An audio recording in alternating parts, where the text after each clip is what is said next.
வணக்கம். உள்ளது உள்ளபடியை வழங்குவதற்காக ஹேமா ராகேஷ். திருநங்கைகள் உறவுகளால் அவதிக்கு உள்ளாக்கப்பட்டு ஒடுக்கப்பட்டு ஒதுக்கப்பட்டு அவர்கள் படும் வேதனைகள் வார்த்தைகளால் சொல்லிவிட முடியாது. கேலி கிண்டலுக்கு பயந்து திருநங்கைகள் கல்வி நிலையங்களுக்கு செல்வதில்லை. அவர்களை யாரும் வேலைக்கு எடுப்பதும் இல்லை.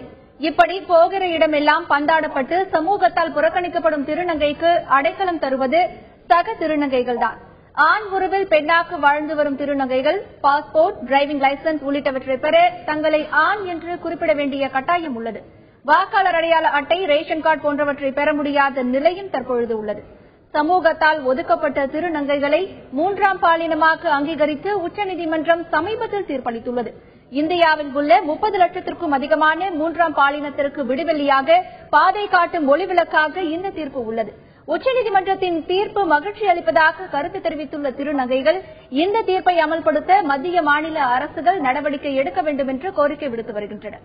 தற்பொழுது இருக்கக்கூடிய சமூகத்தில் திருநங்கைகள் மீதான சமூக பார்வை என்பது எப்படி இருக்கிறது, அவர்களின் அணுகுமுறை என்பது எப்படி இருக்கிறது, இவர்கள் சந்திக்கக்கூடிய பிரச்சனைகள், இவர்கள் வைக்கக்கூடிய கோரிக்கைகள், அதற்கான தீர்வுகள் குறித்து இன்றைய உள்ளது உள்ளபடி நிகழ்ச்சியில் பார்க்க இருக்கிறோம். முதலில் இது பற்றிய தொகுப்பை பார்க்கலாம். சமூகத்தில் ஆண்களாகவோ அல்லது பெண்களாகவோ வாழ முடியாமல் மன உளைச்சலுடன் புறக்கணிக்கப்பட்ட சமூகமாய் வாழ்ந்து வருகின்றனர் திருநங்கைகள். குடும்பத்தாலும் உறவினர்களாலும் கைவிடப்பட்ட நிலையில் அல்லது அந்த சூழ்நிலையிலிருந்து தங்களை விடுவித்துக் கொள்ளும் இவர்கள் திருநங்கைகள் என்னும் குழுமத்தில் சேர்ந்து விடுகிறார்கள். திருநங்கைகளை மூன்றாம் பாலினமாக அங்கீகரித்து உச்சநீதிமன்றம் சமீபத்தில் தீர்ப்பளித்தது. இந்தியாவில் உள்ள 30 லட்சத்திற்கும் அதிகமான மூன்றாம் பாலினத்தவருக்கு வாழ்க்கையில் நம்பிக்கை ஒளியை ஏற்படுத்தியுள்ளது. திருநங்கைகள் இயற்கையின் வினோதம். ஆணாக பிறந்து பின்னர் தங்களை பெண்ணாக உணர்ந்து பெண்களாகவே வாழ்பவர்கள். சமூகத்தாலும் உறவுகளாலும் ஒடுக்கப்பட்டு ஒதுக்கப்பட்டு அவமானப்படுத்தப்படும் திருநங்கைகள் படும் வேதனைகள் வார்த்தைகளால் சொல்லிவிட முடியாது. பல்வேறு கட்ட போராட்டத்திற்கு பிறகு திருநங்கைகள் என்று சற்று நாகரீகமான பெயரில் அழைக்கப்பட்டாலும் சமூகம் அவர்கள் மீது காட்டும் வெறுப்புணர்வும் ஏளன பார்வையும் இன்றளவும் தொடரவே செய்கிறது. கல்வி மற்றும் வேலை வாய்ப்பில் தொடர்ந்து புறக்கணிக்கப்படுவதால் அவர்களுக்கு கௌரவமான வாழ்க்கை சூழல் என்பது எட்டாக்கனியாகவே இருந்து வருகிறது. இதனால் கல்வி மற்றும் வேலை வாய்ப்பில் 3% இடஒதுக்கீடு கோரி நீதிமன்றத்தில் வழக்கு தொடர்ந்துள்ளனர் திருநங்கைகள். இந்திய குடிமகன் என்ற முறையில் தங்களுக்குள்ள உரிமையை பெற நீண்ட காலமாக போராடி வரும் திருநங்கைகளின் வாழ்க்கை தரத்தை மேம்படுத்தவும் அவர்களுக்கான உரிமைகளை உறுதி செய்யவும் தமிழக அரசு 2008ஆம் ஆண்டு அரவாணிகள் நலவாரியத்தை அமைத்தது. ஆனால் நலவாரியத்தின் செயல்பாடுகள் திருப்திகரமாக இல்லை என்றும் அது பெயரளவிலேயே செயல்படுகிறது என்றும் குற்றம் சாட்டுகின்றனர் திருநங்கைகள். தங்களின் வாழ்வில் அவநம்பிக்கையையும் வறுமையையும் ஒழிக்க அரசு உரிய நடவடிக்கை எடுக்க வேண்டும் என்பது திருநங்கைகளின் கோரிக்கையாக உள்ளது. மூன்றாம் பாலினமாக தற்போது அங்கீகரிக்கப்பட்டிருக்கும் திருநங்கைகள் மீதான சமூகத்தின் பார்வை எப்படி இருக்கிறது? இன்றும் கேலிக்கும் கிண்டலுக்கும் ஆளாவதாக பல திருநங்கைகள் வருத்தம் தெரிவித்திருக்கிறார்கள். இவர்களுக்கான கோரிக்கை என்பது என்னவாக இருக்கிறது? இதற்கான தீர்வு என்பது எப்படி இருக்கிறது? திருநங்கைகளுக்கான நலவாரியம் குறித்த செயல்பாடுகள் இன்றைய சூழ்நிலையில் எப்படி இருக்கிறது என்பது குறித்த பல்வேறு தகவல்களை இன்றைய உள்ளது உள்ளபடி நிகழ்ச்சியில் பார்க்க இருக்கிறோம். இன்றைய உள்ளது உள்ளபடி நிகழ்ச்சியில் விழுப்புரத்திலிருந்து எமது செய்தியாளர் கோபிநாத் இணைகிறார். மேலும் இன்றைய உள்ளது உள்ளபடி நிகழ்ச்சியில் நம்முடைய செய்தி அரங்கிற்கு பங்கேற்க 2 சிறப்பு விருந்தினர்கள் வருகை தந்திருக்கின்றனர். முதலாவதாக மருத்துவர் திருமதி ஐஸ்வர்யா மற்றும் சமூக ஆர்வலர் திருமதி மங்கையர்கரசி. முதலில் விழுப்புரத்தில் இருக்கும் எமது செய்தியாளர் கோபிநாத்திடம் தகவல்களை கேட்கலாம். வணக்கம் கோபிநாத். இப்போ திருநங்கைகள் மீதான சமூக பார்வை என்பது எப்படி இருக்கிறது? இது பற்றி சொல்லுங்க.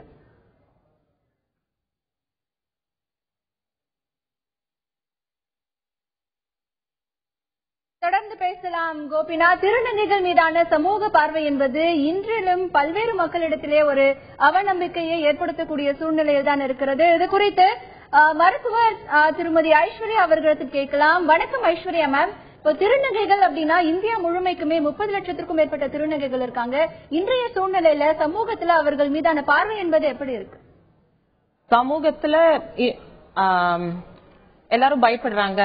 சோ அதுதான் இனிஷியல் பார்த்த உடனே அவங்க நம்ம கிட்ட தொந்தரவு பண்ண வராங்க, பிச்சை எடுக்க வராங்க, இல்லைன்னா என்ன அன்கம்ஃபர்டபுளா ஃபீல் பண்ண வைக்கிறாங்கன்னு சொல்லிட்டு தான் நிறைய பேர் நினைக்கிறாங்க. எஸ்பெஷலி ஆண்கள் திருநங்கைகள் எங்காச்சும் ரோட்லயோ கடைகள்லயோ பார்த்தா ஒரு அருவருப்பு அந்த மாதிரி தான் பண்ணிட்டு இருக்காங்க. பட் தமிழ்நாட்டுல கொஞ்ச நாளாவே ஒரு கடந்த 10 வருடமாகவே இந்த திருநங்கைகள் அவங்க நல்லா ஆர்கனைஸ் ஆகி நிறைய நல்ல விஷயங்கள்ல அசோசியேஷன்ஸ் அந்த மாதிரி நிறைய பார்ட்டிசிபேட் பண்றதுனால நல்ல எஸ்பெஷலி நாங்க என்ன பார்த்திருக்கிறோம்னா HIV AIDS அப்புறம் நிறைய பப்ளிக் ஹெல்த் மெஷர்ஸ்ல அவங்க இன்வால்வ் ஆனதுனால அவங்களுக்கு வந்து தமிழ்நாட்டுல மட்டும் கொஞ்ச நாளாகவே அவங்களுடைய சமுதாய பார்வை கொஞ்சம் வித்தியாசமாவே இருந்திருக்குது. ஏன்னா நம்மளுக்கு தமிழ்நாட்டுல நம்ம டிவி ஆங்கரா கூட திருநங்கை வந்திருக்கிறாங்க. நிறைய நல்ல விஷயங்களை எனக்கு தெரிஞ்ச ஒரு திருநங்கை திருமதி நூரி அவர்கள் ஒரு குழந்தைகள் காப்பகம் நடத்திட்டு வராங்க. அது மாதிரி தெரிஞ்சவங்க கிருபா அப்படின்றவங்க வந்து ஒரு நல்ல அசோசியேஷன் நடத்தி நிறைய மற்ற திருநங்கைகளுக்காக நல்ல விஷயங்களை செய்யறதுக்காக மற்ற சோஷியல் ஈவல்ஸ்ல கூட அவங்க அது வந்து பார்ட்டிசிபேட் பண்றாங்க. அதுல வந்து சோ அதனால தமிழ்நாட்டுல மட்டும் அவங்களுக்கு ஒரு மிக்சட் ஒரே அருவருப்பு இல்லாம கொஞ்சம் சில பேர் நல்லா அவங்களுடைய இஷ்யூஸை நல்லா புரிஞ்சுக்கிட்டு சோ மிக்சட் ரியாக்ஷன்ஸ் இருக்குது. சில பேர் வெறுக்கிறாங்க, சில பேர் ரொம்ப பாசிட்டிவா அவங்களுக்கு கூட வேலை செய்யறதுக்கு தயாரா இருக்கிறாங்க. எஸ்பெஷலி கவர்மெண்ட் பாடிஸ், அப்புறம் பாலிட்டிஷியன்ஸ், அப்புறம் என்ஜிஓஸ், அப்புறம் மெடிக்கல் ஃப்ரெட்டர்னிட்டி, அது மாதிரி நிறைய பேர் அவங்களோட ஒர்க் பண்றாங்க. ஸோ சில பேர் வந்து தெரியாம ஒரு mixed it's multiple reactions from society, especially in Tamil Nadu. தொடர்ந்து பேசலாம் ஐஸ்வர்யா மேம். திருநங்கைகள் மீதான சமூக பார்வை என்பது இன்றும் பல இடங்களில் அவர்கள் மீதான கேலியும் கிண்டலும் தான் இருக்கிறது என்கின்ற கருத்து இங்கே முன்வைக்கப்படுகிறது. தற்பொழுது விழுப்புரத்தில் இருக்கும் எமது செய்தியாளர் கோபிநாத்திடம் பேசலாம். வணக்கம் கோபிநாத். இப்போ சமூகத்தில் அப்படின்னு பார்க்கும் பொழுது 3ஆம் பாலினத்தவரா திருநங்கைகளை அறிவிச்சு உச்சநீதிமன்றம் தீர்ப்பு வழங்கியிருக்கு. இன்றைக்கு அவர்கள் மீதான சமூக அணுகுமுறை அப்படிங்கிறது எப்படி இருக்கு? ஏமா இப்ப உச்சநீதிமன்ற தீர்ப்பு வந்து இவங்க இந்த திருநங்கைகள் வந்து ரொம்ப வரவேற்றிருக்காங்க. இதற்கான வந்து அவங்க வந்து ரொம்ப இந்த திருவிழாக்கு வந்து மிகவும் ரொம்ப சந்தோஷமா இந்த தீர்ப்பை ஏற்படுத்திருக்காங்க.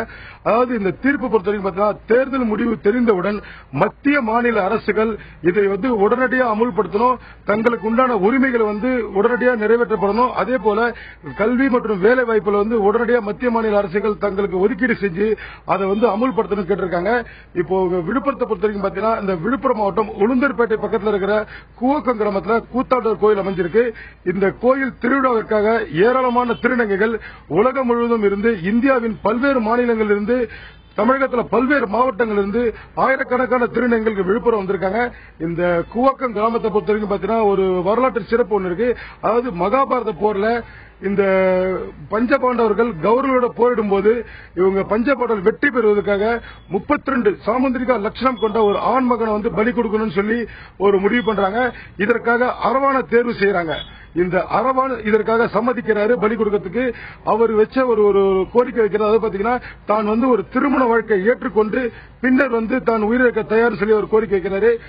இதற்காக வந்து நாளை வந்து பலி கொடுக்க உள்ள ஒருத்தருக்காக பெண் கொடுக்க அப்போ வந்து மறுத்திருக்காங்க. அப்போது வந்து கிருஷ்ணர் மோகினி வேடம் அணிந்து இந்த அரவானை வந்து திருமணம் செஞ்சுக்கிறாரு. மனைவியா ஒரு நாள் வாழ்றாரு. மறுநாள் வந்து அரவான் பலி கொடுக்கப்படுறாரு. இந்த வரலாற்று நினைவு கூறும் வரையில இந்த விழுப்புரம் மாவட்டம் உளுந்தூர்பேட்டை அருகே உள்ள கூவாக்கம் கிராமத்தில் இந்த கூத்தாண்டர் கோயில் அமைஞ்சிருக்கு.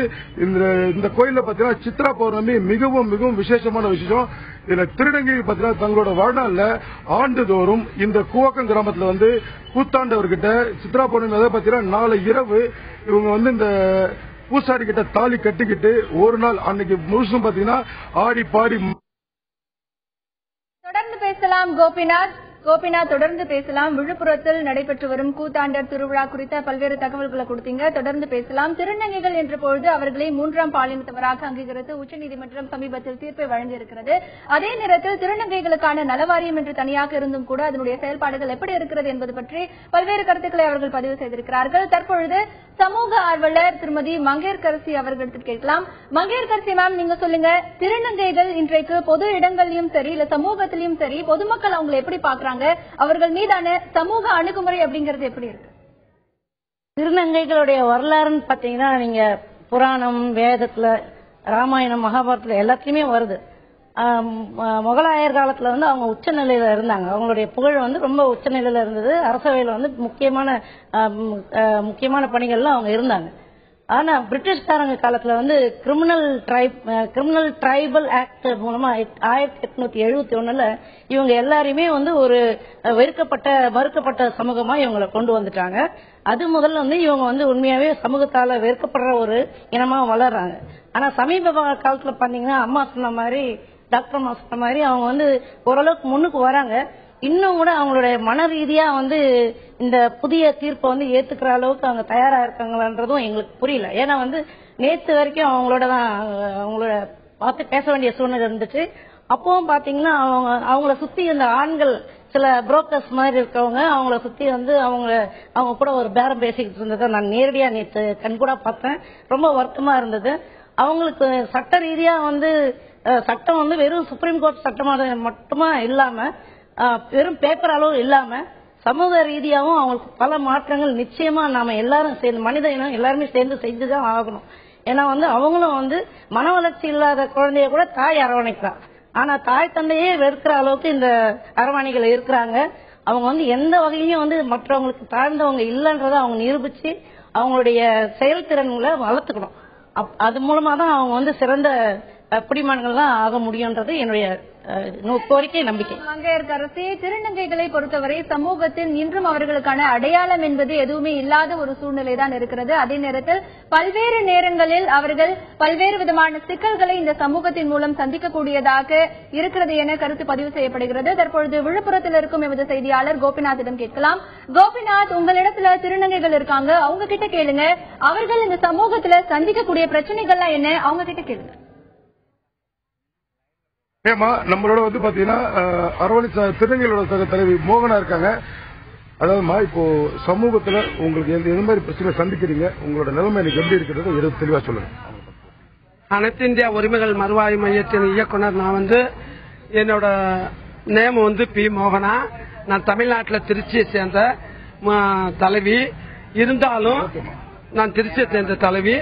நான் வந்து தமிழ்நாட்டில் வந்து அடிப்படை உரிமைகளுக்காண்டி 2001 வந்து இந்த அமைப்பு ஆரம்பிச்சு இந்த மக்களுக்காண்டி நான் வந்து போராடிக்கிட்டு இருந்தேன். இதுல வந்து 33 மாவட்டம் இருக்குது தமிழ்நாட்டில்.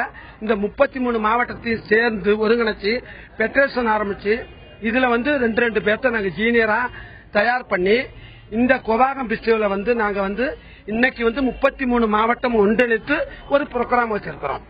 அதுல நாங்க வந்து கொடுக்கறது இன்னைக்கு சுப்ரீம் கோர்ட்ல வந்து எங்களுக்கு வந்து முதன்மை 3வது பாலின அங்கீகாரம் கொடுத்திருக்காங்க. இந்த அங்கீகாரத்தை வந்து நாங்க பாராட்டுறோம். 33 மாவட்ட திருநங்கை ஜீனியர் பூராவுமே சேர்ந்து பாராட்டுறோம். இருந்தாலும் எங்களுக்கு ஒரு ஆசை, இந்த 33 மாவட்ட ஜீனியர்களுக்கு நேஷனல் லெவல்ல ஒரு ஐடென்டிஃபை கார்டு வேணும். எங்களுக்கு அங்கீகார கார்டு வந்து முக்கியமா 2 திருநங்கைகளுக்கு ஒரு மாவட்டத்துக்கு 2 ஜீனியர் இருக்காங்க. அந்த ஜீனியர்களுக்கு 2 ஐடென்டி கார்டு வேணும். பாயிண்ட் 1. 2வது பாயிண்ட் 2 வந்து எங்களுக்கு வந்து முதன்மை இப்ப தமிழக அரசு வந்து எங்களுக்கு 33 மாவட்டத்தை கூப்பிட்டு எங்களோட பிரச்சனைகளை என்ன அப்படின்னு எங்க ஆய்வு பண்ண வேண்டும். எங்களோட சட்ட திட்டங்கள்ல இப்ப என்னென்ன நடந்திருக்குதோ இது மாதிரி இன்னும் விட்டு போன அடிப்படை உரிமைகள் எத்தனையோ பேருக்கு வந்து சரியான படிக்கு இன்னும் ஓட்டிங் கார்டு போகல, பென்ஷன் போய் சேரல, இன்னும் முதியோர் தொகை போய் சேரல. திருநங்கைகளுக்கு எத்தனையோ பேர் இப்ப வந்து தமிழகத்துல வந்து குடும்ப கட்டுப்பாட்டை எடுத்துக்கிட்டா ஆண்களுக்கு பெண்களுக்கு குடும்ப கட்டுப்பாடு பண்ணி எத்தனையோ ஜனநாயகத்தை வந்து உற்பத்தி பண்றாங்க. அதை வந்து குழந்தை குட்டி இல்ல. இப்ப திருநங்கைகள் எடுத்தா தமிழகத்துல வந்து 2,370,000 பேர் இருக்கிறோம்னா நாங்க வந்து எந்த திருமணமும் பண்ண கிடையாது. நாங்க வந்து குழந்தை குட்டி பெக்க கிடையாது. ஜனத்தொகையை கட்டப்படுறோம். ஜனதொகை கட்டுப்படுத்தி நாங்க அரசாங்கத்துக்கு முதன்மையா நாங்க வாழ்றோம். எங்க கிட்ட ஜாதி மதம் கிடையாது, ஒற்றுமை தோல்மை எல்லாமும் இருக்குது, எல்லா ஆக்டிவிட்டிஸ்களும் இருக்குது. இதை எங்களை கண்டு அரைஞ்சு அது மாதிரி ஐநா சபையிலையும் பேசப்படணும். எங்களோட கோரிக்கைகளையும் எல்லா சலுகைகளையும் கொடுக்கணும். நன்றி, வணக்கம்.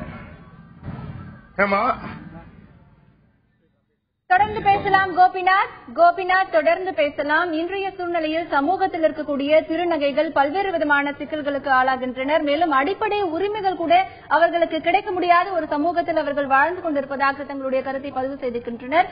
மேலும் இவர்கள் என்னென்ன பிரச்சனைகளை சந்திக்கின்றனர், பிரதான பிரச்சனைகள் என்னவாக இருக்கிறது, மேலும் இவர்களுக்காக அமைக்கப்பட்டிருக்கக்கூடிய நலவாரியத்தின் செயல்பாடுகள் என்பது எப்படி இருக்கிறது, மேலும் பல தகவல்களை பார்க்கலாம்.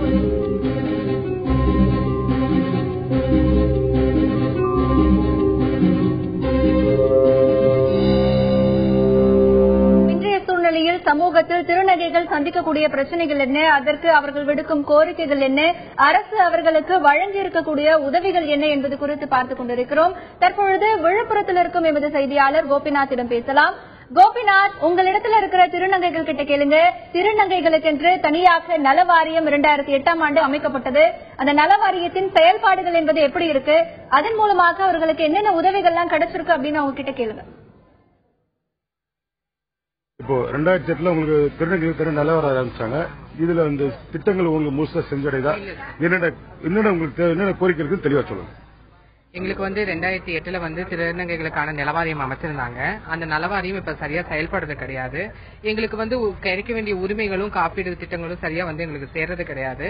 இத முடங்கி இருக்கிற நலவாரியத்தை மறுபடியும் மீண்டும் முயற்சி பண்ணி புதுப்பிச்சு எங்களுக்கு சேர வேண்டிய நலவாரியங்களை நல்லபடியா 33 மாவட்டத்தில் இருக்கிற திருநங்கைகள் தலைவியா தேர்ந்தெடுக்கப்பட்டிருக்கிறவங்களுக்கு அவங்க கையில கொடுத்து அவங்களுக்கு கீழே இருக்கிற திருநங்கைகளுக்கு செயல்பட வைக்கணுங்கிறது எங்களோட கோரிக்கை. என்னென்ன உங்களுக்கு சலுகைகள் அறிவிச்சாங்க, என்னென்ன உங்களுக்கு கிடைக்காம போயிருக்கு, யாருக்கிட்ட கிடைக்கலன்னு முறையிட்டு இருக்கீங்க? நாங்க எத்தனையோ எல்லா அரசுகிட்டையும் இது பண்ணிருக்கிறோம். அதாவது எங்களுக்கு நிலம் வாங்கி இடஒதுக்கீடு இடப்பட்டா ஒதுக்கி தரேன்னு சொல்லியிருந்தாங்க, வேலை வாய்ப்பு தரேன்னு சொல்லியிருந்தாங்க. அதுக்கு மேல வீடு அந்த இடத்துலயே வீடு உங்களுக்கு கட்டித்தரோம் அப்படின்னு சொல்லியிருந்தாங்க. இதெல்லாம் எங்களுக்கு சரியா அமையல. இப்பப்ப கிடைக்கிற உதவித்தொகை, அதாவது பென்ஷன் பண்ணணும்னு சொல்றாங்க. அது உதவித்தொகை எங்களுக்கு சரியா சேர்றது கிடையாது. சில திருநங்கைகளுக்கு போனா சில திருநங்கைகளுக்கு முழுமையா வர்றது கிடையாது சார். அதுதான் எங்களுடைய குறைகள். இது குறித்து யார்கிட்ட முறையிட்டு இருக்கீங்க? அவங்க முறையா உங்களுக்கு பதில் சொல்லிருக்காங்களா? அதாவது கவர்மெண்ட் சைடுல உங்களுக்கு ரெஸ்பான்ஸ் எப்படி இருக்கு? தொடர்ந்து பேசலாம் கோபிநாத் தொடர்ந்து பேசலாம். திருநங்கைகளுக்குன்னு தனி நலவாரியம் அமைக்கப்பட்டிருக்கிறது கடந்த 2008 ஆண்டு.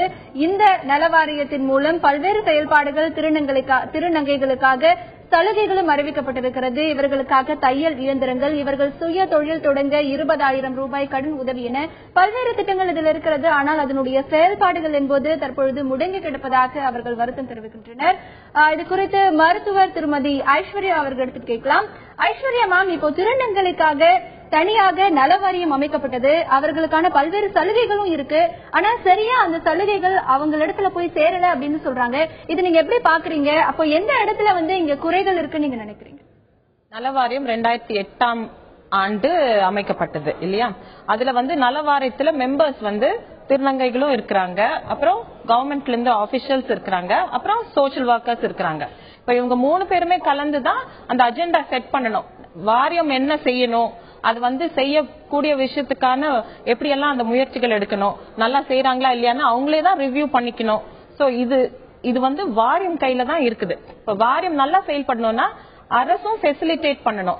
சோ அரசும் ஃபெசிலிட்டேட் பண்ணணும், அந்த வாரியத்துல இருக்கிற திருநங்கை மெம்பர்ஸும் அதுக்காக ஒர்க் பண்ணணும். சோ இதுல நிறைய டைனமிக்ஸ் இருக்குது. இப்ப நானும் இன்னொரு வாரியத்துல ஒரு மெம்பரா இருக்கிறேன். இந்த வாரியம் செயல்படல.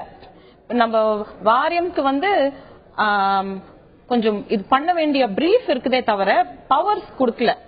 சோ நம்ம வெறும் அந்த வாரியத்துக்கு பவர்ஸ் கொடுக்கலன்னா அந்த வாரியம் எஃபெக்டிவா ஃபோர்ஸ்ஃபுல்லா செயல்படுத்த முடியாது. சோ கண்டிப்பா அது கவர்மெண்ட்ல இருந்து தான் இன்னும் கொஞ்சம் முயற்சி எடுத்து கமிட்டடா வாரியம் கொண்டு செல்றதுக்கான மென்டர் பண்ணணும், அவங்களுக்கு நிறைய ட்ரைனிங் கொடுக்கணும். ரைட்ஸ் பேஸ்ட் மெத்தட்ஸ் அவங்களுக்கு கையாளுறதுக்காக கத்து கொடுக்கணும். சோ இது ஜஸ்ட் வாரியம் அமைச்சிட்டு அதுல மெம்பர்ஸ் அப்பாயிண்ட் பண்ணிட்டா மட்டும் போதாது. ரெகுலரா மீட்டிங்ஸ் நடத்தணும், மீட்டிங்ஸ் அவங்க கண்காணிக்கணும், அவங்கள கை பிடிச்சிட்டு எடுத்துட்டு போய் பண்ணணும். சோ இது ஐஸ்வர்யா மேம், இப்ப நீங்க சொல்றீங்க அவங்களுக்கு பவர்ஸ் வேணும் அப்படின்னு. இப்ப வாரியத்துக்கு என்ன மாதிரியான அதிகாரங்கள்லாம் இருக்கு, என்னெல்லாம் அவங்க பண்ணலாம், இன்னும் நீங்க பவர்ஸ் வேணும்னு சொல்றீங்க, இன்னும் என்னென்ன மாதிரியான அதிகாரங்கள்ல எதிர்பார்க்கறீங்க? வாரியத்துக்கு ஆக்சுவலி நிறைய பவர்ஸ் இல்லைங்க. அது வந்து ஒரு it was a goodwill gesture. இனிஷியலா ஒரு வாரியம் செட் பண்ணிட்டு இதுக்கு இவ்வளவு மெம்பர்ஸ் இருக்கிறாங்க, அவங்க வந்து தொடர்ந்து வந்து ஒரு 6 மாசத்துக்கு ஒரு வாட்டி மீட் பண்ணணும் அப்படின்னு சொல்லிட்டு அவங்களுக்கு ஒரு ரொம்ப பிரீஃப், அது வார மெம்பர்ஸே தான் அதனுடைய ரைட்ஸை வந்து கிளைம் பண்ணணும். அவங்க தான் ரொம்ப ஆக்டிவா பார்ட்டிசிபேட் பண்ணி அடிக்கடி போய் எல்லாரும் ஆபீஷியல்ஸை மீட் பண்ணிட்டு எங்களுக்கு இது வேணும் அது வேணும்னு சொல்லிட்டு ஒரு வாட்டி 2 வாட்டி அது முடியலன்னா அதோட நிறுத்தக்கூடாது. போய் போய் போய் போய் அது ரொம்ப ஆக்டிவா அதுல போகணும். இப்ப என்ன நினைச்சாங்கன்னா, திருநங்கைகள் சகோதரிகளும் எனக்கு தெரிஞ்சவங்க எல்லாருமே தான் மெம்பர்ஸா இருந்தாங்க போர்ட்ல. அவங்களுக்கு வந்து அது வாரியத்துல மெம்பர்ஷிப், அதுல வந்து ஒரு மெம்பரா போறது ஒரு பெரிய பதவி மாதிரி நினைச்சாங்க. அதுல நான் வாரியத்துல மெம்பரா, நீ வாரியத்துல மெம்பரா, என்னைய போட்டாங்களா உங்கள போட்டாங்களா, அது லாபி பண்றதுக்கே அவங்களுக்கு நேரம் சரியா இருந்தது. ஒரு வாரியத்துல போய் உக்காந்த பிறகு அவங்க எதுவுமே அதுக்காக செய்யல. உனக்கு கொடுத்தாங்களா காசு, எனக்கு கொடுத்தாங்களா, அவங்களுக்கு கொடுத்துட்டாங்க, எங்களுக்கு கொடுத்துட்டாங்க. சோ அது மாதிரியே அவங்களுக்குள்ளார நிறைய வேறுபாடுகள் வந்துச்சு. சோ அது செயல்படல. கவர்மெண்ட் பக்கத்துல இருந்து கூட அவங்க நல்லா செய்யறாங்களா இல்லையானா அது ஒரு கமிட்டடா அது வந்து இதுதான் வழி அவங்கள வந்து எம்பவர் பண்றதுக்கு அப்படின்ற மாதிரி அது வந்து தெரியல. சோ ஒரே ஒரு அப்ரோச் வச்சு நம்ம வந்து இந்த மக்களை வந்து நம்ம மேம்படுத்தணும்னா அது பத்தாது. நம்ம பல மல்டி ப்ராங்ட் அப்ரோச் இருக்கணும். So NGOs that are working with them அவங்கள எம்பவர் பண்ணணும், அவங்களே ஃபார்ம் பண்ண அசோசியேஷன்ஸ் எம்பவர் பண்ணணும், கவர்மெண்ட் மெஷினரியை எம்பவர் பண்ணணும். பட் இதெல்லாம் விடுங்க, வாரியம் இது ஒரு மெத்தட் மட்டும்தான், ஒரு டூல் மட்டும்தான். முக்கியமா ஏன் அவங்க கேலி பண்ணப்படுறாங்க, ஏன் அப்படி இருக்கிறாங்கன்னா நம்ம அடிப்படைக்கு போலாம். நம்ம அது என்னன்னா அவங்களுக்கு எஜுகேஷன் சரியா இல்ல, ஏன்னா அவங்க சிறு வயதிலேயே வீட்டுல இருந்து வெளியில வந்துடுறாங்க, அதனால அவங்களால எஜுகேஷன் கம்ப்ளீட் பண்ண முடியல. சோ அவங்க எஜுகேஷன் கம்ப்ளீட் பண்றதுக்காக என்னென்னலாம் கவர்மெண்ட்ல இருந்து நம்ம ஃபெசிலிட்டேட் பண்ண முடியும் அது ஒண்ணு. அவங்களுக்கு எஜுகேஷன் இல்லாததுனால நல்ல வேலை வாய்ப்புகள் இல்ல, அதனாலதான் அவங்க பிச்சை எடுக்கிறாங்க. இல்லன்னா அதனாலதான் அவங்க வந்து இன்னும் செக்ஸ் தொழிலுக்கு போறாங்க. அவங்க இப்போ இது ரெண்டும் இல்லன்னா வச்சுக்கோங்க, இது ரெண்டும் தப்புன்னு நான் சொல்லல. அது சில பேர் அது விரும்பி அது செய்யறாங்கன்னா அது அவங்களுடைய வொகேஷன், அத அவங்களுடைய விரும்பி செய்யறது. பட் நிறைய பேர் அவங்களுக்கு பிடிக்காம அதுல தள்ளப்படுறாங்க. அந்த சிச்சுவேஷன்ஸ்ல தான் கேலி கிண்டலுக்கு போறாங்க. சோ வெறும் ஐஸ்வர்யா மேம், தொடர்ந்து பேசலாம். திருநங்கைகளுக்காக தனி நல வாரியம் செயல்பட்டு கொண்டிருக்கிறது. ஆனால் அதனுடைய செயல்பாடுகள் என்பது தற்பொழுது முடங்கி இருக்கிறது. அதிகாரிகள், திருநங்கைகள் என அனைவரும் ஒருமித்து இணைந்த செயல்பாட்டை மேற்கொண்டால் மட்டுமே அதற்கான தீர்வை பெற முடியும். இது போன்ற ஒரு கருத்துக்கள் முன்வைக்கப்படுகின்றன. விழுப்புரத்தில் இருக்கும் எமது செய்தியாளர் கோபிநாத்திடம் பேசலாம். கோபிநாத், உங்களிடத்துல இருக்கிற திருநங்கைகள் கிட்ட கேளுங்க, கல்வி மற்றும் வேலை வாய்ப்புல இப்ப அவர்களுடைய நிலை எப்படி இருக்கு? இப்ப கல்வியை கற்கிறதுக்காக அவங்களுக்கு ஆர்வம் இருந்தாலும் அவர்கள் சந்திக்கக்கூடிய பிரச்சனைகள் என்ன, வேலை வாய்ப்பு அப்படின்னு வரும்பொழுது அவர்கள் சந்திக்கக்கூடிய பிரச்சனைகள் என்ன, அவங்க கிட்ட கேளுங்க. கல்வி மற்றும் வேலை வாய்ப்புல உங்களோட நிலைமை எப்படி இருக்கு?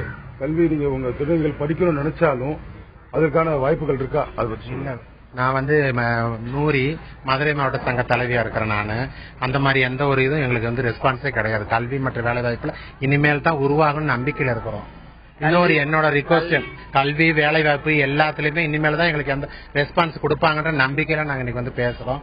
அதே மாதிரி எங்களுக்கு என்ன ஒரு ரிக்வஸ்ட் என்னன்னா, கவர்மெண்ட் கிட்ட சென்ட்ரல் ஸ்டேட் கவர்மெண்ட் என்ன ரிக்வஸ்ட்னா, நாங்க என்னதான் திருநங்கையா இருந்தாலும் இதுல வந்து இன்னைக்கு வந்து எங்களோட கலை பண்பாடு மற்றும் கலாச்சாரம் இதுல வந்து எந்த ஒரு எங்களுக்கு தடை இருக்கக்கூடாது. நாங்க ஆண்டாண்டு தொண்டு தொட்டு எப்படி இருந்தோமோ அதே மாதிரி இருக்கணும் தான் நாங்க ஆசைப்படுவோம். சில பேர் வந்து எங்களையும் சில பேர் இருக்கிறாங்க, அவங்க பண்ற எந்த ஒரு இதுக்கும் நாங்க பொறுப்பாக்க முடியாது. அதனால எங்களோட இதுல வந்து யாரும் தலையிடவும் நாங்க அனுமதிக்கவும் மாட்டோம். எங்க சுதந்திரத்துக்கு நாங்க என்னைக்கு நாங்க விட்டு கொடுக்கவும் மாட்டோம். நாங்க இப்போ கல்வி மற்றும் வேலை வாய்ப்புல எது மாதிரி ஃபீல் பண்றீங்கன்றத சொல்லுங்க. கல்வி வேலை வாய்ப்புல வந்து எங்களுக்கு கல்வி கற்றுக்கணும்ன்ற ஆசை இருக்குது. ஆனா நாங்க அந்த இதுல இருந்து நாங்க வெளியில வந்ததுனால, எங்களோட கல்விகளை நாங்க விட்டு வெளியே வந்ததுனால எங்களால திரும்பி கல்வி கற்றுக்கிறதுக்கு, அந்த இடத்துல போய் திரும்பவும் கத்துக்கிறதுக்கு ஒரு உடன்பாடு கிடையாது. இனி வர ஜெனரேஷன்ல எங்களை மாதிரி வர திருநங்கைகள் வர்றவங்களையே நாங்க என்ன சொல்றோம்னா, கல்வியை கத்துக்கிட்டு நீங்க வாங்க, உங்களுக்கு நாங்க வேலை வாங்கி கொடுக்கறோம், எங்களுக்கு கொடுக்காத வேலையை உங்களுக்கு நாங்க வாங்கி கொடுக்கறோம்னு எங்க திருநங்கைகள் எல்லாருக்கும் நாங்களும் சொல்லிக்கிட்டு இருக்கிறோம். நாங்க சொல்றது இல்லாம நாங்க சொன்னால் மட்டும் அதை செய்ய முடியாது. எங்களுக்கு உண்டான இந்த சமுதாயத்துல இருக்கிற ஒரு சிலர் எங்களுக்கு ஆதரவு கொடுத்தாங்கன்னா இந்த கல்வியை நாங்க மேலையும் மேல எங்க திருநங்கைகளுக்கு வேலை வாங்கி கொடுக்கறதுக்கு மேல கொண்டு போற அளவுக்கு எங்களால முடியும். அதே மாதிரி குடும்பத்துல இருக்கிறவங்களும் அவங்க திருநங்கைன்னு தெரிஞ்சாலும் அவங்களுக்கு என்கரேஜ் பண்ணி நீங்க திருநங்கையா இருங்க, உங்க கல்வியை கத்துக்கிட்டு நீங்க அதுக்கப்புறம் திருநங்கை ஆகுங்கன்னு குடும்பத்துல இருக்கிறவங்களும் சொன்னாங்கன்னா அதனால கல்வியிலேயே வேலை வாங்கிக்கிறதுக்கும் நிறைய வாய்ப்பு இருக்குது. நீங்க வேலை வாய்ப்புன்னு சொல்லி நீங்க கேட்கும் போது நிறுவனங்களுக்கு போகும்போது அவங்களோட அணுகுமுறை எப்படி இருக்கு, எது மாதிரி ஃபீல் பண்றீங்க? வேலை வாய்ப்புன்னு நாங்க போய் உண்மையை சொல்லணும்னா வேலை வாய்ப்புன்னு போய் நாங்க எந்த நிறுவனங்களையும் அதிகமா அணுக கிடையாது. நாங்க அணுகுனாலும் எங்களுக்கு அவங்க கொடுக்கற வருமானம் அந்த சம்பளம் எங்களுக்கு கட்டுப்படியா ஆகிறது கிடையாது. அவங்க 6000 ரூபாய் 7000 ரூபாய் சம்பளம் கொடுத்தாங்கன்னா ஒரு குடும்பத்துல 4 பேர் இருப்பாங்க, 4 பேர் 6000 வாங்கினாங்கன்னா அவங்க குடும்பத்தை எல்லாம் மெயின்டைன் பண்றதுக்கு சரியா இருக்கும். ஆனா நாங்க ஒரு திருநங்கைய 6000 7000 சம்பளம் வாங்கி எங்களால தொழில் பண்ணி வேலை செய்ய முடியாது.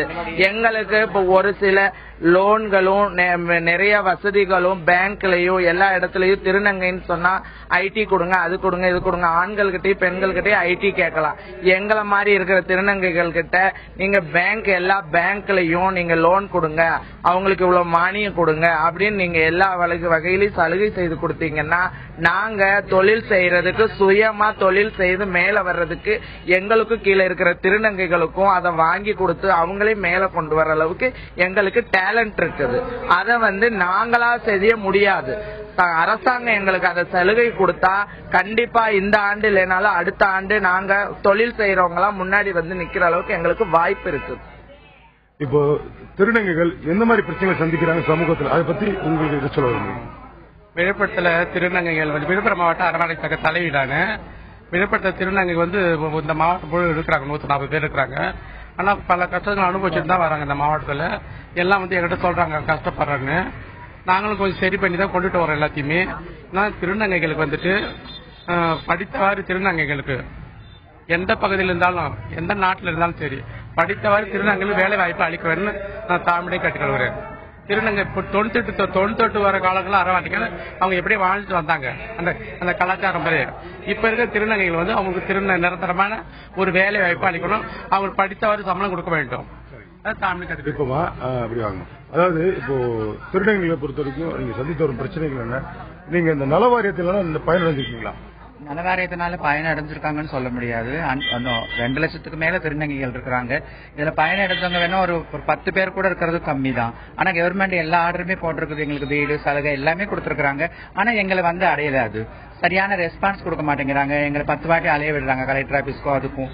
எங்களுக்கு அதோட சலுகைகள் கிடைக்கவே இல்லை, சரியா கிடைக்கவே இல்லை. ஜனங்களை எங்களை வாழ விடுங்க, எங்களுக்கு அது சலுகை எங்களுக்கு அது ஒன்னே போதும், எங்களை சுதந்திரமா வாழ விடுங்க. அதான் நாங்க கேட்டுக்கிறோம். கவர்மெண்ட்டுக்கு நாங்க கேட்டுக்கிறதெல்லாம் தமிழ்நாடு முதலமைச்சர் ஜெயலலிதா அம்மா அவங்க எங்களுக்கு எல்லா விதத்திலையும் எல்லா சலுகைகளையும் கிடைக்கிறதுக்கு அவங்க எல்லா ஆர்டரும் போடணும். கலைஞர் கருணாநிதி அவர்களும் எங்களுக்காக எவ்வளவு செஞ்சிருக்காங்க. முதலமைச்சர் ஜெயலலிதா அம்மாவும் எங்களுக்காக எல்லா சலுகையும் கொடுக்கணும். நாங்க எல்லாரும் இந்த இலவச வீட்டுமனை பட்டை அரசு சார்பில் அறிவிச்சிருக்காங்க. இதற்காக மனு செஞ்சிருக்கீங்களா? அவங்க ஏதாவது வரைக்கும் எத்தனை பேர் கொடுத்திருக்காங்க? நாங்க ஒரு தஞ்சாவூர்ல இருந்து நான் வந்துருக்கேன். எங்களுக்கு ஒரு 15 பேருக்கு இலவச மனப்பட்டா கொடுத்திருக்காங்க. அது இன்னும் கட்டி கொடுக்கல, அப்படியே வெறும் மனப்பட்டாவாக தான் இருக்குது, இன்னும் கட்டி கொடுக்கலாமா இருக்கு. நாங்க ஒரு 50 பேர் இருக்கிறோம், ஆனா ஒரு 15 பேருக்கு தான் கொடுத்திருக்காங்க. அது இன்னும் கட்டி கொடுக்கல. 10 வருஷம் அது எங்களுக்கு இடம் கொடுத்து இன்னும் கட்டி கொடுக்காம இருக்கிறாங்க. அதை கொஞ்சம் தயவு செய்து அம்மா ஏற்பாடு பண்ணி எங்களுக்கு கட்டி கொடுத்தா ரொம்ப கொஞ்சம் சலுகையா இருக்கும். ரொம்ப நன்றி. சமூகத்துல உங்களை எப்படி பாக்குறாங்க, பொதுமக்களோட பார்வை உங்க பக்கம் எப்படி இருக்கு, தினம் எந்த பிரச்சனை சந்திக்கிறீங்க, வெளியில போகும்போது எது மாதிரி பிரச்சனை சந்திக்கிறீங்க? என் பேர் ஸ்வேதா, நான் சென்னையில வந்துக்கிறேன். நான் திருநங்கைன்ற ஒரு அமைப்புல தோழின்ற அமைப்புல ஒர்க் பண்றேன். திருநங்கைலாம் அந்த காலத்துல வந்தீங்கன்னா கொடூரமா மேக்கப் பண்றதும் பூ வைக்கிறதும் அமக்கலம் பண்றதும் அப்படிதான். இப்ப நாங்களும் சராசரி பெண் மாரி தான் இருக்கிறோம். இருந்தாலும் கேலி கிண்டல்கள் இருக்கதான் செய்யுது. மற்றபடி எந்த ஒரு திருநங்கை 10 மணிக்கு மேல வெளியே வரப்பட இந்த ஆட்சியில் ரொம்ப அராஜகம் நடக்குது. நாங்களும் மனுஷங்க தான், எங்களுக்கு எந்த ஒரு வாழ்வாதாரமும் கிடையாது. நாங்க எப்படி முன்னாடி சாப்பிடணும், வீட்டு வடக்கிறது எங்களால முடிஞ்சவர்களும் திருநங்கை சாதிக்க முடியும். கல்கி, பிரியா பாபு எல்லாம் இருக்காங்க. ஒரு சில திருநங்கை சாதிக்க முடியாது, அதெல்லாம் எல்லா திருநங்கையும் சாதிக்க முடியாது. எங்களுக்கு ஒரு எந்த வருமானம் இல்ல, வேலை வாய்ப்பு இல்ல. அவரு பிச்சை எடுக்குது பாலியல் தொழில் தான். தப்பு பண்றதுன்னு பிடிக்கலாம், அதுக்கு ஒருத்தர் தப்பு பண்ண எல்லாருக்கும் பாதிக்குது. எங்களுக்குள்ள நல்லவங்களும் இருக்கிறாங்க, சாதிக்கவும் ரெடியா இருக்குது. சுப்ரீம் கோர்ட்டோட தீர்ப்பு உங்களுக்கு எந்த வகையில அமைஞ்சிருக்கு? இது எதனால உங்களுக்கு பயனுள்ளதா இருக்குன்னு நினைக்கிறீங்க? சுப்ரீம் கோர்ட்டுடைய தீர்ப்பு எங்களுக்கு ரொம்ப சந்தோஷமான விஷயம். ஏன்னு கேட்டா எங்களையும் ஒரு மனுஷரா இது வரைக்கும் மதிச்சவங்களும் இருக்கிறாங்க, மதிக்காதவங்களும் இருக்கிறாங்க. இருந்தாலும் கவர்மெண்ட் எங்களை அங்கீகரிச்சு இவங்க 3வது பாலினம்னு சொன்னது எங்களுக்கு ரொம்ப சிறப்பான ஒரு விஷயம். ஆண் பெண்ணுங்கிற ஒரு 2 பாலினம் தான் இருந்துச்சு. அரவாணிகளை 3வது பாலினமா சேர்த்தது நினைக்கும் போதே ரொம்ப சந்தோஷமா இருக்கு.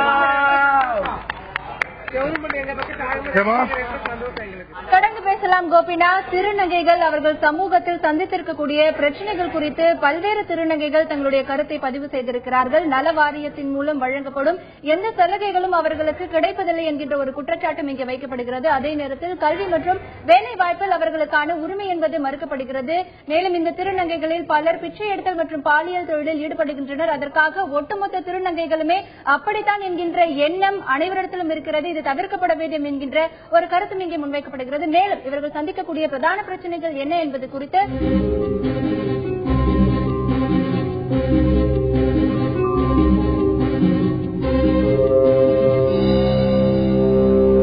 இந்த சமூகத்தில் திருநங்கைகள் என்பவர் பெற்றோராலும் சமூகத்தாலும் ஒரு சராசரியான ஒரு நிலையில் இல்லாமல் மிகவும் தாழ்ந்த நிலைக்கு இந்த சமூகம் எங்களை பார்க்கிறது என்கின்ற கருத்து அவர்களால் இங்கே முன்வைக்கப்படுகிறது. அதே நேரத்தில் அவர்களுக்கான பல்வேறு சலுகைகள் இருந்தாலும் கூட திருநங்கைகள் என்கின்ற ஒரே காரணத்தால் சமூகம் அவர்களை புறக்கணிப்பதும் கல்வி மற்றும் வேலைவாய்ப்புகள் அவர்களுக்கு மறுக்கப்படுவதும் இந்த சமூகத்தில் அடுத்த கட்டத்தை நோக்கி செல்லக்கூடிய வாய்ப்பு என்பது எப்படி இருக்கிறது எங்களுக்கு தெரியாது என்கின்ற ஒரு குற்ற உணர்வும் அவர்களிடத்தில் இருக்கிறது. அவர்கள் சந்திக்கக்கூடிய பிரச்சனைகள் பற்றி இப்பொழுது நாம் பார்த்துக் கொண்டிருக்கிறோம். தற்பொழுது சமூக ஆர்வலர் திருமதி மங்கையர்கரசி அவர்களிடத்தில் கேட்கலாம். மங்கையர்கரசி மேம், இன்றைக்கு திருநங்கைகள் அப்படின்னாலே அவர்கள் மீதான சமூக பார்வை அப்படிங்கிறது ரொம்ப மோசமா இருக்கு அப்படின்னு அவங்களே அவங்களுடைய கருத்தை பதிவு பண்ணிருக்காங்க. இப்போ ஒரு அடையாள அட்டை வாங்குவதற்காகவோ இல்ல பல சலுகைகள் பெறுவதற்காகவோ அரசு அலுவலகங்களுக்கு செல்லும் பொழுது அவர்களுடைய நிலை எப்படி இருக்கிறது, அங்கே அவர்கள் மீதான பார்வை என்பது எப்படி இருக்கிறது? இதெல்லாம் அவங்க ஏற்கனவே அனுபவப்பட்டிருக்காங்க. இது புதுசான விஷயம் கிடையாது. ஆனா அவங்களுக்குள்ள இருக்கிற கட்டுப்பாடு வச்சுதான் அவங்க சமூகத்துல அவங்களும் ஒருத்தங்கன்றத நிரூபிச்சு ஆக வேண்டிய கட்டாயத்துல இருக்காங்க. அது மட்டும் இல்லாம இப்ப அவங்கள ஓபிசின்ற கேஸ்ட் படிவத்துல சேர்த்திருக்காங்க.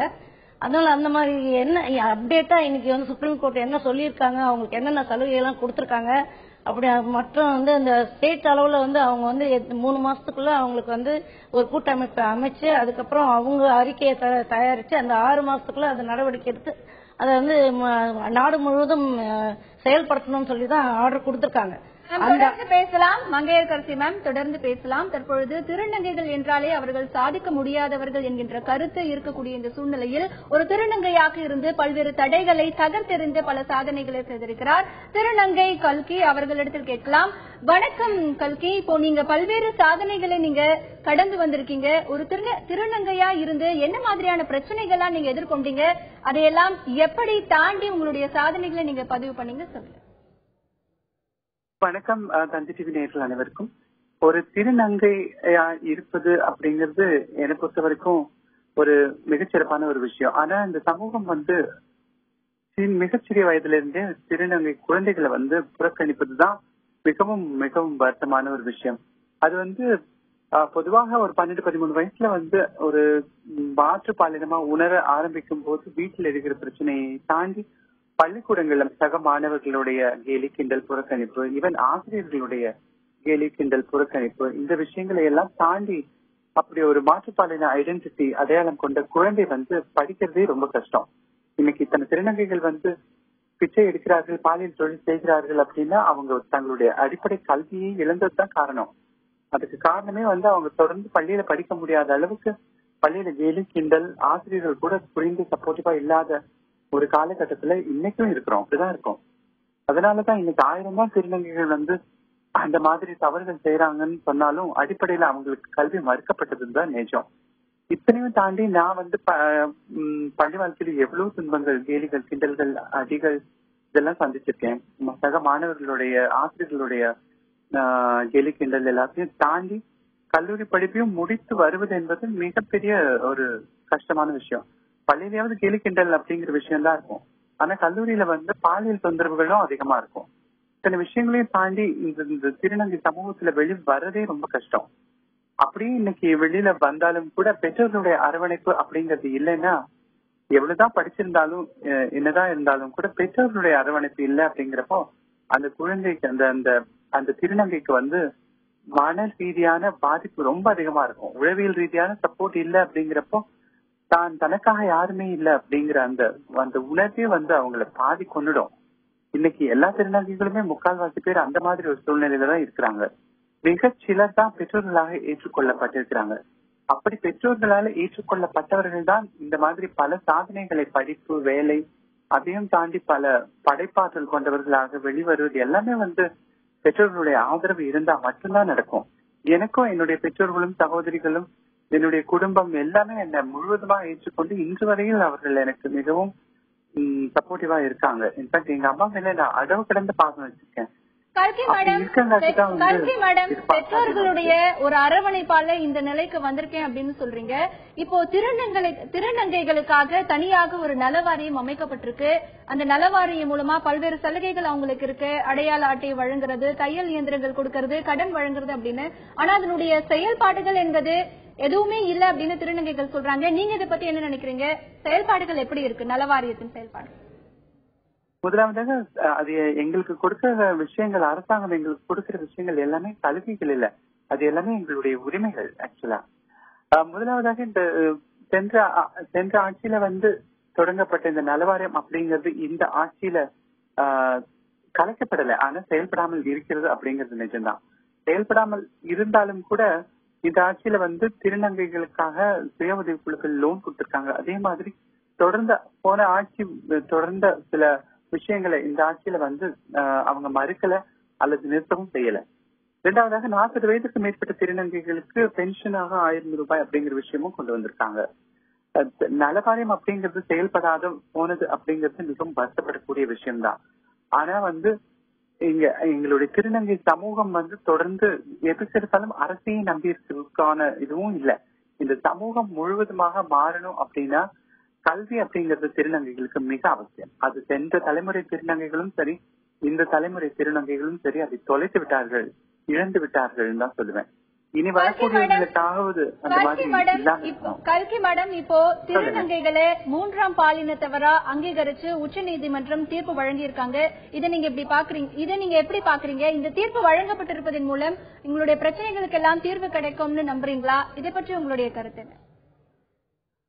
கிட்டத்தட்ட 150 ஆண்டுகளுக்கு முன்னாடி 1871ஆம் ஆண்டு பிரிட்டிஷ்காரங்க வந்து திருநங்கைகளை வந்து குற்றப்பரம்பரை சட்டத்துல சேர்த்தாங்க. அன்னைக்கு வந்து திருநங்கைகளுக்கு வந்து இருட்டுல தள்ளப்பட்டாங்க. கிட்டத்தட்ட 150 வருடங்களுக்கு பிறகு திருநங்கைகளுக்கு இப்பதான் சுதந்திரம் கிடைச்சிருக்கு. இந்தியாவில வந்து 1947 சுதந்திரம் கிடைச்சிருப்பாங்க. திருநங்கைகளுக்கு இந்த தீர்ப்புக்கு பிறகுதான் அவர்களை மனிதர்களாக அங்கீகரித்த ஒரு விஷயமே நடந்திருக்கு. இந்த தீர்ப்புக்கு பிறகு வந்து பல விஷயங்கள் வந்து சாத்தியமாகும். பெற்றோர்கள் வந்து இந்த மாதிரி மாறுபட்ட பாலியல் அடையாளம் கொண்ட குழந்தைகளை ஏற்றுக்குவாங்க. குறிப்பா அரசுல வந்து கண்டிப்பா அரசு வேலை வாய்ப்புகளை இடஒதுக்கீடு அப்படிங்கிற விஷயம் கண்டிப்பா ஏற்படுத்தப்படும். அதையும் தாண்டி பெரிய கார்பரேட், தனியார் நிறுவனங்கள், MNC நிறுவனங்கள் இதெல்லாம் படித்த திருநங்கைகளுக்கு வேலை வாய்ப்பு தருவதற்கு முன் வருவாங்க. பேங்க்ல கூட இப்ப வந்து தொழில் வேலை, அது சம்பந்தப்பட்ட ஒரு லோன், இந்த மாதிரி விஷயங்கள் எல்லாம் கொடுக்கறதுக்கு நிறைய சாத்தியங்கள் இருக்கு. இப்ப நிறைய IIMல வந்து இந்தியன் இன்ஸ்டிடியூட் ஆஃப் மேனேஜ்மெண்ட்ல 3rd ஜெண்டர் திருநங்கைகளுக்குன்னு இப்ப வந்து இடம் ஒதுக்க ஆரம்பிச்சிட்டாங்க. சோ எல்லா இடங்களுமே வந்து திருநங்கைகளுக்காக திறக்கப்படும். திருநங்கைகள் அதற்கு தயாராக ஆவதுதான் ரொம்ப முக்கியம். கல்கி மேடம், உங்களுடைய கருத்துக்களை பதிவு செய்ததற்கு நன்றி. ஒரு திருநங்கை மீதான சமூகத்தின் பார்வை என்பது எப்படி இருக்கிறது, அவர்களுக்காக அமைக்கப்பட்டிருக்கும் நலவாரியத்தின் செயல்பாடுகள் என்பது வருத்தம் அளிப்பதாக இருக்கிறது. இந்த தீர்ப்பு என்பது அவர்களுடைய முழு பிரச்சனைக்கான தீர்வல்ல என்கின்ற ஒரு கருத்து அவர்களால் இங்கே முன்வைக்கப்படுகிறது. விழுப்புரத்தில் இருக்கும் எமது செய்தியாளர் கோபிநாத்திடம் கேட்கலாம். கோபிநாத், இப்ப அங்க இருக்கக்கூடிய திருநங்கைகள் கிட்ட கேளுங்க. பாலியல் தொழிலை அங்கீகரிக்க வேண்டும் அப்படிங்கிற கோரிக்கை பல்வேறு திருநங்கைகளிடத்திலிருந்து இருக்கு. ஏன், எதற்காக, ஏன் அவங்க அப்படி சொல்றாங்க அப்படின்னு அவங்க கிட்ட கேளுங்க. தமிழக பொறுத்தவரைக்கும் பாலியல் தொழில் அங்கீகரிக்கணும்னு சொல்லி திருநங்கைகள் கேட்டிருக்காங்க. இது ஏன் இது மாதிரி ஃபீல் பண்றீங்க? எந்த ஒரு வருமானமும் கிடையாது. திருநங்கைகள் வந்தா நீங்க சொல்றீங்க நிறைய படிச்ச திருநங்கைகள் இருக்காங்க, யாருக்கும் இந்த காலத்துல வேலை வாய்ப்பு கொடுக்க மாட்டாங்க. ஒரு ஜெண்டர் நான் கமிட்டில போய் வேலை கேட்கும் போது ஒரு திருநங்கையாண்டு ஒரு அச்சம் இருக்கு. அப்ப இவங்களுக்கு எந்த வருமானமும் கிடையாது. ஏன்னா பாலியல் தொழில் செய்யணும், பிச்சுதான் எடுக்கணும். எல்லாரும் கவிக்க ஆயிட முடியாது, எல்லாரும் ரோஸ் ஆயிட முடியாது. எல்லாருக்கும் திறமை இருக்கு, ஆனா வெளியே வரணும். அது வெளியே வர இந்த கவர்மெண்ட்டும் பொதுமக்களும் இடையூறு பண்றாங்க. மத்த பாத்தீங்கன்னா திருநங்கைக்கு வந்து சென்னையில வீடு கிடையாது பெரிய விஷயம். நான் ஒரு கடந்த 7 வருஷமா நம்ம சூளைமேடு அமைச்சர் கூவம் பக்கத்தை வசிக்கிறோம். அங்க கிடையாது 100 திருநங்கைகள் வசிக்கிறோம். இதே நானா டி நகர் வேற ஜென்ரல் ஏரியால போய் கேட்டா திருநங்கைக்கு வீடு கிடைக்கிறது கிடையாது. அதாவது நான் கவர்மெண்ட் எத்தனை வாட்டி நாங்க கோரிக்கை வச்சு இந்த ஆட்சியில போன ஆட்சியில் வீடு செலக்ஷன் பண்ணாங்க, இந்த ஆட்சியை தடை பண்ணிட்டாங்க. நாங்க எத்தனை வாட்டி செக்ரட்டரி போயிட்டு அம்மாவோட பார்வைக்கு எத்தனை வாட்டி நாங்க எடுத்துட்டு போனோம். திருநங்கைனா இன்னும் அவங்க கண்டுக்கவே மாட்டாங்க. நாங்களும் மனுஷங்க தானே, ஓட்டு உரிமை இருக்கு, எல்லா உரிமையும் இருக்கு. எங்களை மட்டும் ஏன் ஒதுக்கி வச்சு பாக்குறீங்க? எங்களுக்கு ஒரு வீடு கொடுத்து வேலை வாய்ப்பு கொடுத்து செய்யலன்னா அப்ப கேளுங்க, நாங்க எல்லாம் சாதிக்க ரெடியா இருக்கிறோம். சும்மா திருநங்கை வந்து பாலியல் பாலியல் எந்த வருமானம் கிடையாது. ஒரு ஜென்ரலா எங்க வாழ்க்கை ஒரு நாள் நீங்க வாழ்ந்து பாருங்க, எங்களோட ஃபீலிங் தெரியும். ஏமா இப்போ நம்ம திருநங்கை ஒருத்தவங்க சொல்றாங்க, காவல்துறை சார்பில் அவங்க பல்வேறு பாதிப்புகளால இருக்காங்க. திருநங்கையினாலே அவங்க வந்து ரொம்ப கேவலமாகவும், அதாவது ரொம்ப வந்து மரியாதை குறைவும் நடத்துறதா ஒரு திருநங்கை புகார் தெரிவிச்சிருக்காங்க. இப்ப அந்த திருநங்கை என்ன சொல்றாங்களோ கேட்டுக்கலாம். என்ன மாதிரி பாதிப்புகள்? வணக்கம் சார், நான் கோயம்புத்தூர் சேர்ந்த ஐஷு. ஆக்சுவலா நான் என்ன சொல்றேன்னா, காவல்துறைக்கு அன்பா சொல்றேன், எந்த திருநங்கை தப்பு செஞ்சாலும் அது வந்து என்ன ஏதுன்னு கேட்டுட்டு அப்புறமா கை வைங்க. எடுத்ததுமே ஸ்மார்ட்ல லட்டி தூக்கி வாங்குனீங்கன்னா, நான் சப்போஸ் நல்ல திருநங்கை ஒரு தப்பு செஞ்சவங்களை விட்டுட்டு தப்பு செய்யாதவங்களை விட்டுட்டு தப்பு செய்யறத வந்து அம்மா அப்பாவோட நின்றுட்டு இருக்கா ஊருக்கு போறதுக்கு, ஒரு காவல்துறை அதிகாரி வந்து இங்க எதுக்கு நிக்கிற நீ என்னன்னு கேட்டா பெத்தவங்க மனசுல என்ன பாதிப்படையாதா சொல்லுங்க பாக்கலாம். நாங்களும் மனசுக்கு தானே. அதனால என்ன சொல்றேன்னா, காவல்துறை அதிகாரி அவங்களுக்கு நான் கேட்டுக்கொள்றது என்ன பண்றதுன்னா, அவங்களை வந்து நீங்க தப்பு செஞ்சவங்களை விட்டு தொடர்ந்து பேசலாம். கோபிநாத், தொடர்ந்து பேசலாம். திருநங்கைகளுக்கான பிரச்சனைகள் என்பது அதிகமாகவே காணப்படுகிறது. அவர்களுக்கான வேலை வாய்ப்பு என்பது பல இடங்களில் மறுக்கப்படுகிறது. அதனால் வருமானம் இல்லாத ஒரு சூழ்நிலையில் தாங்கள் பாலியல் தொழிலில் ஈடுபடுவதாக அவர்களுடைய கருத்தை பதிவு செய்திருக்கிறார்கள். மருத்துவர் திருமதி ஐஸ்வர்யா அவர்களுக்கு கேட்கலாம். ஐஸ்வர்யா மேம், இப்போ திருநங்கைகள் அப்படின்னு பார்த்தா என்னென்ன பிரச்சனைகள்லாம் சந்திக்கிறாங்க அப்படிங்கிற மாதிரியான கருத்துக்கள் அவங்க பதிவு பண்ணாங்க. அப்போ இதற்கு என்ன மாதிரியான தீர்வு, உங்களுடைய பார்வை என்ன சொல்லுங்க? தீர்வு எப்பவுமே சிம்பிள் கிடையாது இல்லையா? அதுல ஒரு பிளாக் அண்ட் ஒயிட் ஒரு வாரியம் இல்லனா ஒரு சுப்ரீம் கோர்ட் ஜட்ஜ்மெண்ட் மட்டும் பத்தாது.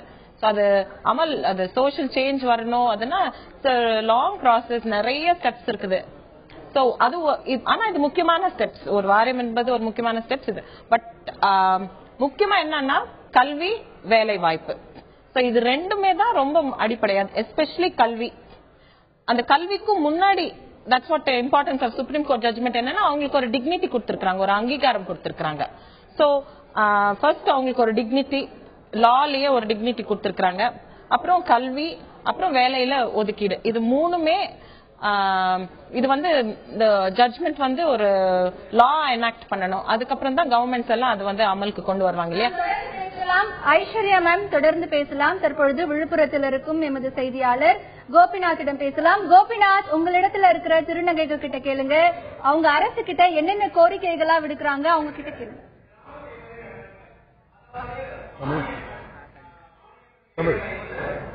அரசு கிட்ட என்னென்ன கோரிக்கைகள் வச்சிருங்க? திருநங்கைகள் வாழ்க்கை முன்னேறதுக்கு என்னென்ன அரசு கிட்ட திட்டங்கள் எதிர்பார்க்கறீங்க? வணக்கம், நான் அப்புறம் மலேசியா.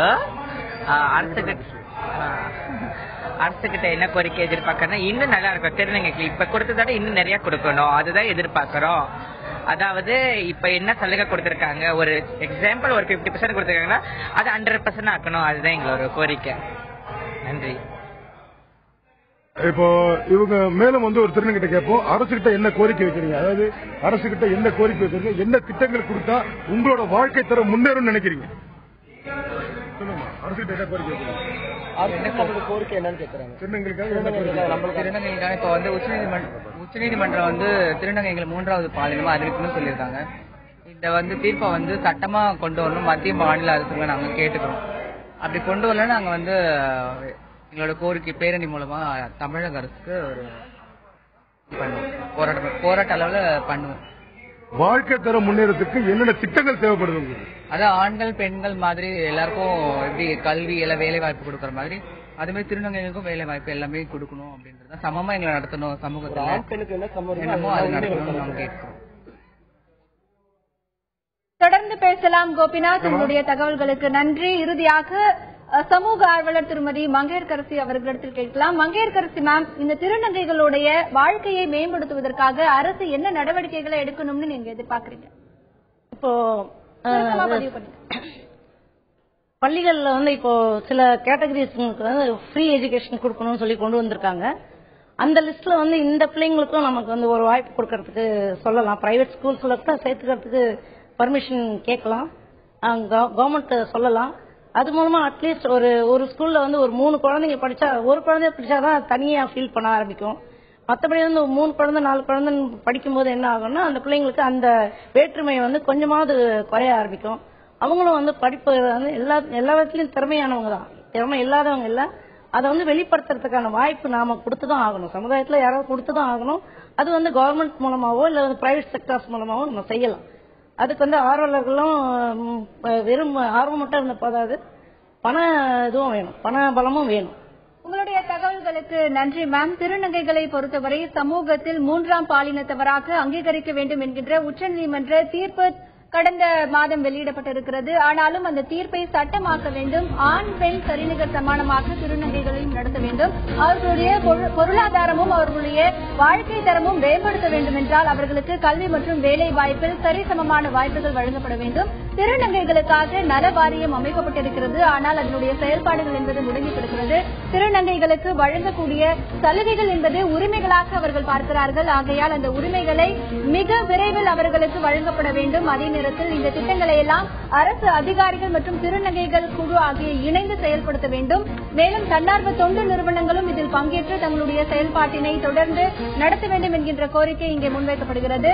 இந்த நிகழ்ச்சியில் பங்கேற்ற நம்முடைய விழுப்புரம் செய்தியாளர் கோபிநாத் மற்றும் செய்தி அரங்கில் பங்கேற்ற மருத்துவர் திருமதி ஐஸ்வர்யா மற்றும் திருமதி மகேர்கரசி ஆகியோருக்கு நன்றி. மீண்டும் ஒரு உள்ளது உள்ளபடி நிகழ்ச்சியில் சந்திக்கலாம். வணக்கம்.